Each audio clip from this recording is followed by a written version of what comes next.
Hi Pine class, it's story time again on Tuesday afternoon, and we're going to make a start on chapter 7, which is called The Baby Austin. And again, this is a pretty long chapter, so we'll probably just do the first half of it today. Inside the caravan, I stood on a chair and lit the oil lamp in the ceiling. I had some weekend homework to do, and this was as good a time as any to do it. I laid my books out on the table and sat down, but I found it impossible to keep my mind on my work. The clock said 7:30. This was the twilight time. He would be there now. I pictured him in his old navy blue sweater and peaked cap, walking soft-footed up the track towards the wood. He told me he wore the sweater because navy blue hardly showed up at all in the dark. Black was even better, he said. But he didn't have a black one, and navy blue was the next best. The peaked cap was important too, he explained, because the peak cast a shadow over one's face. Just about now, he'd be wriggling through the hedge and entering the wood. Inside the wood, I could see him treading carefully over the leafy ground, stopping, listening, going on again, and all the time searching and searching for the keeper who would be somewhere standing still as a post beside a big tree with a gun under his arm. Keepers hardly move at all when they're in a wood watching for poachers, he told me. They stand dead still right up against the trunk of a tree, and it's not easy to spot a motionless man in that position at twilight when the shadows are as dark as a wolf's mouth. I closed my books. It was no good trying to work. I decided to go to bed instead. I undressed and put on my pyjamas and climbed into my bunk. I left the lamp burning, and soon I fell asleep. When I opened my eyes again, the oil lamp was still glowing, and the clock on the wall said 10 minutes past 2. 10 minutes past 2? I jumped out of my bunk and looked into the bunk above mine. It was empty. He promised he'd be home by 10:30 at the latest, and he never broke promises. He was nearly 4 hours overdue. At that moment, a frightful sense of doom came over me. Something really had happened to him this time. I felt quite certain of it.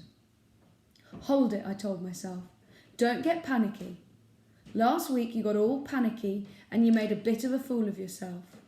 Yes, but last week was different altogether. He'd made no promises to me last week. This time he'd said, I promise I'll be back by 10:30. Those were his exact words. And he never, absolutely never broke a promise. I looked again at the clock. He'd left the caravan at 6, which meant he'd been gone over 8 hours. It took me 2 seconds to decide what I should do. Very quickly, I stripped off my pyjamas and put on my shirt and jeans. Perhaps the keepers had shot him up so badly he couldn't walk. I pulled my sweater over my head. It was neither navy blue nor black. It was a sort of pale brown. It would have to do. Perhaps he was lying in the wood bleeding to death. My sneakers were the wrong colour too. They were white, but they were also dirty, and that took a lot of the whiteness away. How long would it take me to get to the wood? An hour and a half? Less if I ran most of the way, but not much less. As I bent down to tie my laces, I noticed my hands were shaking, and my stomach had that awful prickly feeling as though it were full of small needles. I ran down the steps of the caravan and across to the workshop to get the torch. A torch is a good companion when you're alone outdoors at night, and I wanted it with me. I grabbed the torch and went out of the workshop. I paused for a moment beside the pumps. The moon had long since disappeared, but the sky was clear, and a great mass of stars was wheeling above my head. There was no wind at all. No sound of any kind. To my right, going away into the blackness of the countryside, lay the lonely road that led to the dangerous wood. 6.5 miles. Thank heavens I knew the way. But it was going to be a long, hard slog. I must try to keep a good steady pace and not run myself to a standstill in the first mile. At that point, a wild and marvellous idea came to me. Why shouldn't I go in the Baby Austin? I really did know how to drive. My father had always allowed me to move cars around when they came in for repair. He let me drive them into the workshop and back out again afterwards. And sometimes I drove one of them slowly around the pumps in first gear. I loved doing it. And I'd get there much quicker if I went by car. This was an emergency. If he was wounded and bleeding badly, then every minute counted. I'd never driven on the road, but I'd surely not meet any other cars at this time of night. I'd go very slowly and keep close into the hedge on the proper side. I went back to the workshop and switched on the light. I opened the double doors and got into the driver's seat of the baby Austin. I turned on the ignition key. I pulled out the choke. I found the starter button and pressed it. The motor coughed once, then it started. Now for the lights. There was a pointed switch on the dashboard, and I turned it to S for side lights only. The side lights came on. I felt for the clutch pedal with my toe. I was just able to reach it, but I had to point my toe if I wanted to press it down all the way. I pressed it down, then I slipped the gear lever into reverse.